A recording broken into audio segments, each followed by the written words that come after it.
যাও না। হ্যাঁ যাও না রে দোকানে। দোকানে যাবো না। বসো। বসো, আমি আসছি, কাজ আছে, কাজ আমি মিটিয়ে আসছি। দিতে হবে। আচ্ছা তুমি ঘরে গিয়ে বসো।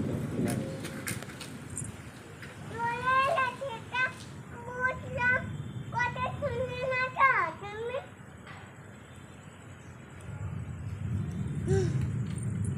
কি হলো? চলে কে চলে গেল? কথা শুনলো না তোমার? কি বলছিলে তুমি বাবাকে? মাকে আমাকে এখানে বসো। হুম।